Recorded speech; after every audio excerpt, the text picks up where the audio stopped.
ठीक। नमस्कार। आज हम लीगल वर्ड्स में आगे चलेंगे। पहला वर्ड है आज का कन्वेंशन।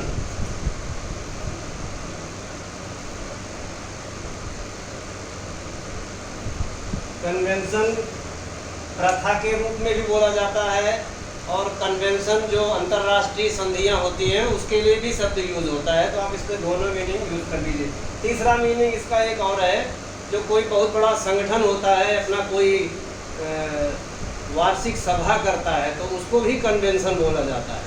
तो तीन मीनिंग है कन्वेंशन के। पहला मीनिंग है any treaty between Nations.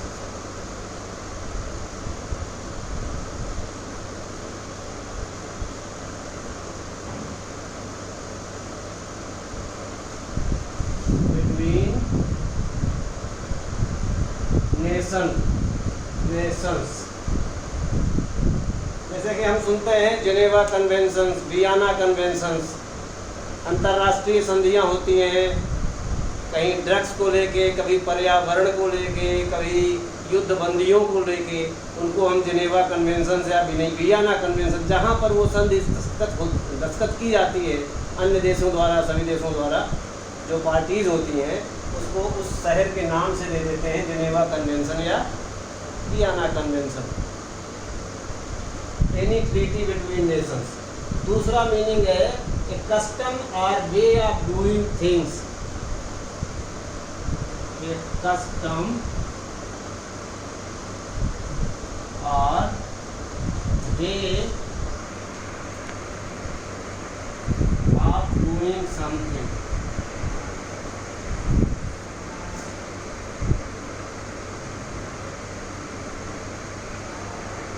That is widely accepted and followed.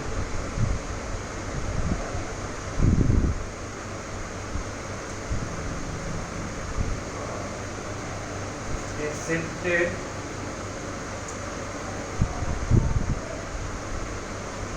and followed, ये प्रथा वाला मीनिंग है।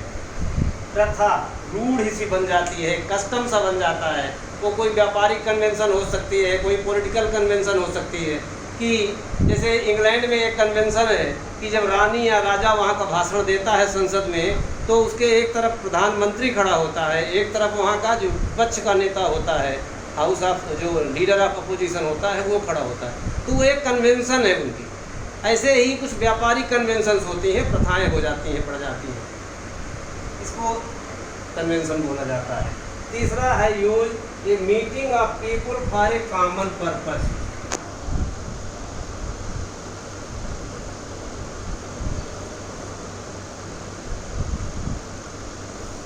A meeting of people for common purpose। तो आपने देखा तीन मीनिंग है, तीनों मीनिंग में इसके अलग अलग सेंटेंस बनेंगे। एनी ट्रीटी बिटवीन नेशंस, समझौता या संधि, अंतर्राष्ट्रीय संधि, इसके बारे में आप कह सकते हैं जेनेवा कन्वेंशंस।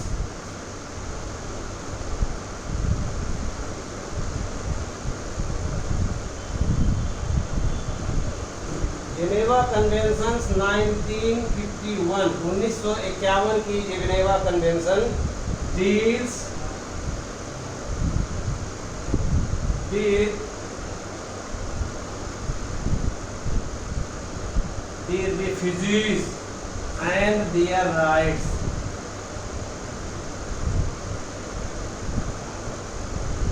जेनेवा कन्वेंशन 1951 में एक संधि हुई है जिसमें अंतर्राष्ट्रीय शरणार्थियों और उनको शरण देने के बाद उनको क्या अधिकार होंगे उनके बारे में ये संधि हुई है। तो आप ये लिख सकते हैं sentence, Geneva convention 1951 deals with the refugees and their rights. दूसरा यूज इसका लिख सकते हैं आप, जो custom or way of doing something में है, उसको लेकर भी यूज इसका लिख सकते हैं।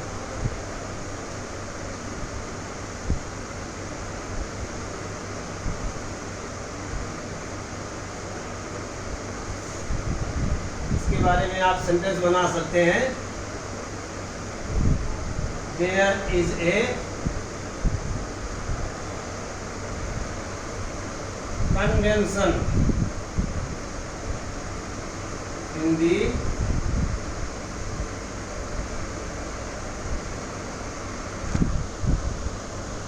Share market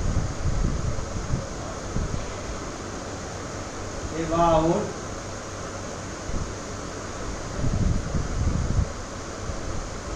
commission of broker. आप ऐसे लिख सकते हैं, ब्रोकर्स की दलाली के बारे में एक कन्वेंशन है शेयर बाजार में।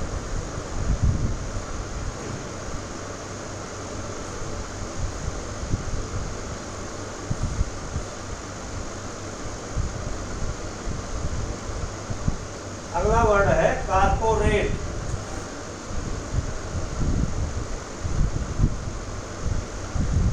कारपोरेट से कारपोरेशन बनता है। कारपोरेट से निगम, जो कंपनी होती है, जो कारपोरेशन बनती है, उनका इनकॉर्पोरेशन होता है। कंपनी लॉ के तहत कंपनी का जब पंजीकरण हो जाता है तब उस कंपनी को कहते हैं बॉडी कारपोरेट। और कारपोरेट शब्द से ही फिर कारपोरेट गवर्नेंस, कारपोरेट पॉलिसीज वगैरह सब ये शब्द बनते हैं। कारपोरेट का मतलब है निगम, corporation, a form of business operation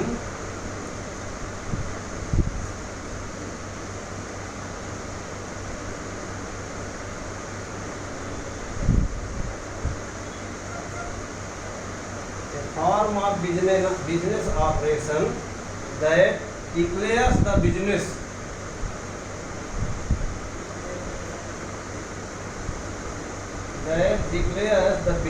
as a separate legal entity।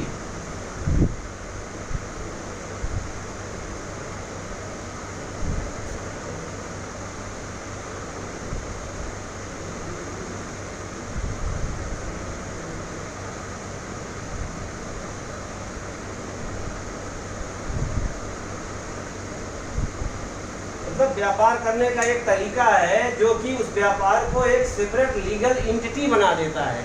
Separate legal entity का मतलब एक पृथक व्यक्तित्व मिल जाता है, पृथक पहचान मिल जाती है कानून में, वह व्यक्ति के बराबर। एक बार जब कोई कारपोरेशन या कंपनी निगमित हो जाती है, कंपनी लॉ के तहत उसका पंजीकरण हो जाता है, रजिस्ट्रेशन हो जाता है, तब वह एक व्यक्ति की तरह हो जाती है। वह संपत्ति खरीद सकती है, संपत्ति बेच सकती है, कॉन्ट्रैक्ट कर सकती है, मुकदमा ला सकती है, मुकदमे से अपनी रक्षा कर सकती है। तो it gets a legal personality, वो एक पर्सनालिटी मिल जाती है, उसको एक व्यक्तित्व मिल जाता है, उसको कारपोरेट कहते हैं। इसका यूज कर सकते हैं, he is one of the most powerful man in the corporate world.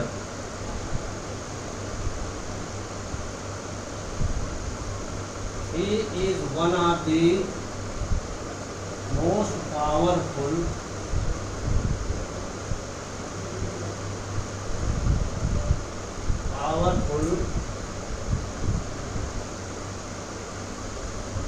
men in the corporate world।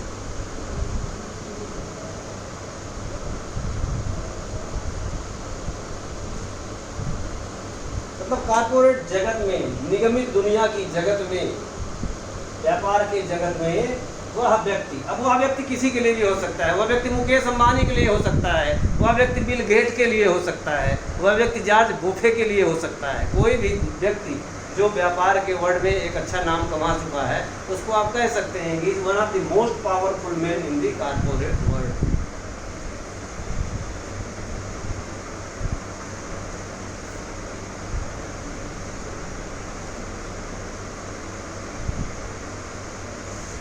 अगला वर्ड है हमारा कस्टडी।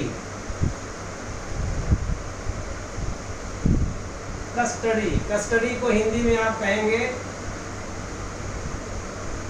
अभिरक्षा या सेफ कस्टडी, सेफ कीपिंग। अब कस्टडी किसी चीज की भी हो सकती है, किसी व्यक्ति की भी हो सकती है। जब पुलिस किसी व्यक्ति को अरेस्ट करती है तो अरेस्ट करने के पहले जब वो अपने पास रखती है तो उसको कहते हैं वो पुलिस ने उसको डिटेन कर लिया, लेकिन फिर मजिस्ट्रेट उसको कस्टडी देता है। मजिस्ट्रेट या तो पुलिस कस्टडी देगा या तो जुडिशियल कस्टडी देगा। तो जब वह हवालात में रहता है, जब वह थाने में बंद होता है पूछताछ के लिए, उसको पुलिस कस्टडी कहते हैं। जब वह जेल में भेजा जाता है तब वह जुडिशियल कस्टडी या न्यायिक हिरासत में कहा जाता है। बच्चे की कस्टडी माँ बाप के पास होती है। माँ बाप कोई पुलिस नहीं होते, लेकिन अपने बच्चे की कस्टडी माँ बाप को रखने का अधिकार होता है। कई बार माँ और बाप में आपस में, पिता और माता में बच्चे की कस्टडी को लेकर विवाद होता है, न्यायालय में मुकदमा जाता है। बाप कहता है मैं बच्चे को कस्टडी अपने पास बच्चा रखना चाहता हूँ, माँ कहती है बच्चा मेरे पास रहेगा। अब ये न्यायालय डिसाइड करेगा कि बच्चा किसके पास रहेगा। जिसके पास भी रहेगा हम उसको कह सकते हैं कि न्यायालय ने उस बच्चे की कस्टडी उसकी माँ को दे दी या उसके बाप को दे दी। इसका यूज लिखिए आप। His father was never able to get custody of him as a child. His father, ये बच्चे की कस्टडी वाला यूज है। His father was never able to get him in his custody as a child. मतलब किसी बच्चे के बारे में बात हो रही है कि उस बच्चे की कस्टडी कभी उसका पिता अपने पास नहीं पा सका। दूसरा आप यूज कैसे कर सकते हैं, द कोर्ट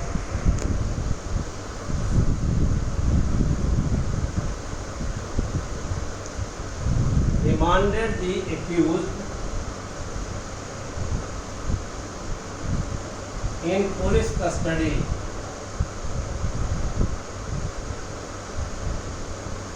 for 5 days. न्यायालय ने अभियुक्त को 5 दिन की पुलिस हिरासत में सौंप दिया, रिमांड किया।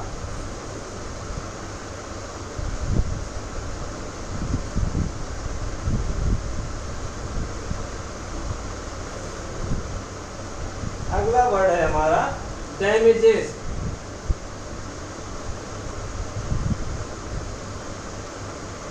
डैमेजेस को हिंदी में कहते हैं नुकसानी।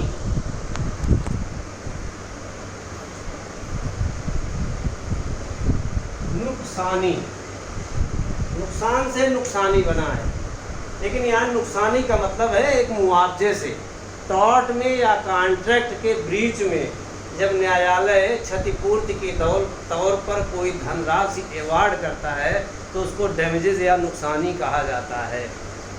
आपने पढ़ा है लॉ ऑफ टॉर्ट में भी, कॉन्ट्रैक्ट में भी। लॉ ऑफ टॉर्ट में जो रेमेडी होती है, लॉ ऑफ टॉर्ट की परिभाषा यही है कि एक ऐसा सिविल दोष जिसके उपचार के रूप में न्यायालय डैमेजेस दिलाता है, एक धनराशि दी जाती है डैमेजेस के रूप में। कॉन्ट्रैक्ट में डैमेजेस भी एक रेमेडी, कॉन्ट्रैक्ट में भी एक रेमेडी के रूप में डैमेजेस होते हैं। हालांकि वहाँ रेमेडी और भी हैं, स्पेसिफिक परफॉर्मेंस मांगी जा सकती है, डैमेजेस मांगा जा सकता है। डैमेजेस भी 2 प्रकार के होते हैं, लिक्विडेटेड और अनलिक्विडेटेड। ये सब आपने कॉन्ट्रैक्ट में पढ़ा है। लिक्विडेटेड डैमेजेस धारा 74 में है, अनलिक्विडेटेड डैमेज धारा 73 में सिद्धांत बताया गया है। डैमेजेस किन सिद्धांतों पर देय होगा, तो आप इसको लिख सकते हैं। English meaning, the sum claimed are awarded.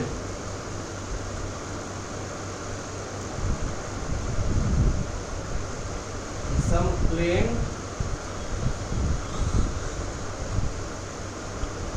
are awarded as a compensation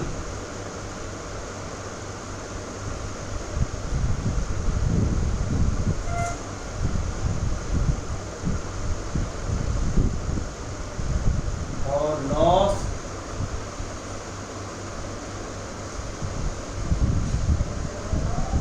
or injury। नुकसान या क्षति के लिए क्षतिपूर्ति के रूप में जो धनराशि मांगी जाती है या न्यायालय द्वारा दिलाई जाती है उसको आप डैमेजेस कह सकते हैं। इसको आप लिख सकते हैं use in cases of tort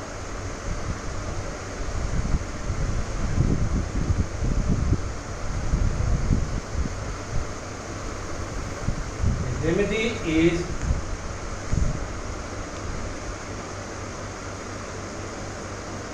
award of damages by court.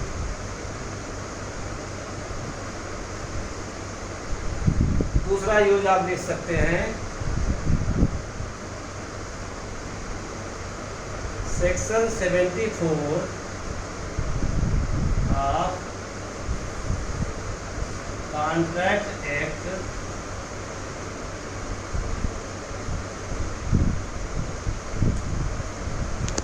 makes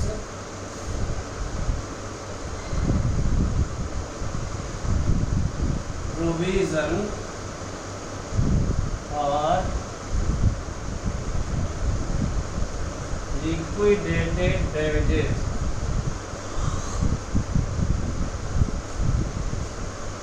contract act की धारा 74 परिनिर्धारित नुकसानी के लिए प्रावधान करती है।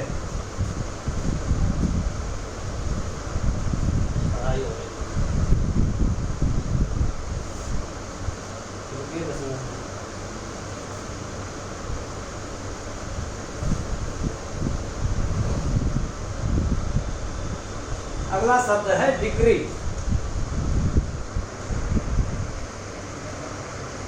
डिक्री को हिंदी में डिक्री भी कहते हैं, शुद्ध हिंदी है इसकी आज्ञप्ति। इसमें अक्सर लोग कंफ्यूज करते हैं डिक्री और डिग्री। जो आप पढ़ते हैं और उसकी डिग्री मिलती है वो डिग्री होती है। जब न्यायालय फैसला देता है और वो जो डिक्री जारी करता है वो डिक्री होती है। डिक्री के विरुद्ध हायर कोर्ट में अपील करते हैं। डिक्री की परिभाषा सिविल प्रक्रिया संहिता की धारा 2 में बताई गई है। ठीक है ना। कोई न्यायालय का निर्णय वो तो या तो आदेश होगा या डिक्री होगी। हर मामले में एक से अधिक आदेश हो सकते हैं, लेकिन डिक्री सामान्य तौर पर एक ही होती है। फिर डिक्री प्रारंभिक हो सकती है, डिक्री अंतिम हो सकती है। प्रारंभिक डिक्री मामला चलता रहता है तब दी जाती है, और अंतिम डिक्री मामले के लास्ट में अंत में दी जाती है। ठीक है, ये सब आप सिविल प्रक्रिया संहिता में डिक्री की परिभाषा में पढ़ेंगे। यहाँ पर डिक्री का जो मीनिंग है संक्षेप में आप इसको कह सकते हैं, formal expression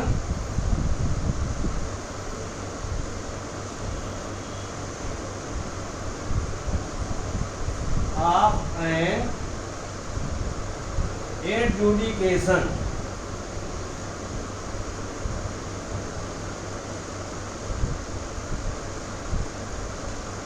by a court। Formal expression of an adjudication by a court। अब आप इसका यूज लिख सकते हैं, सेक्शन 2 सेक्शन 2 ब्रैकेट में उपधारा 2 of CPC 1908 defines degree।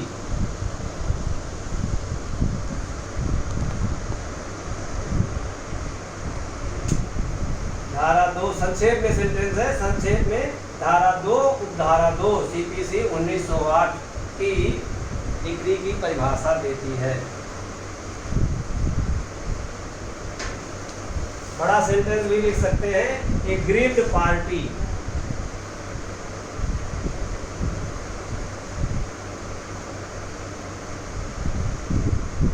Can appeal to higher court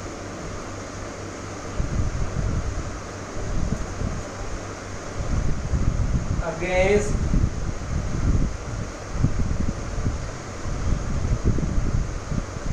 decree by lower court।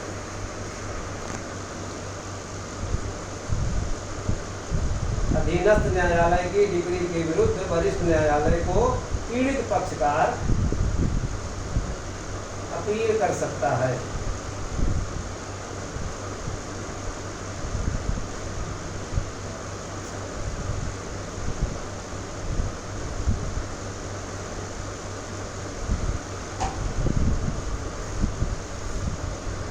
अगला शब्द है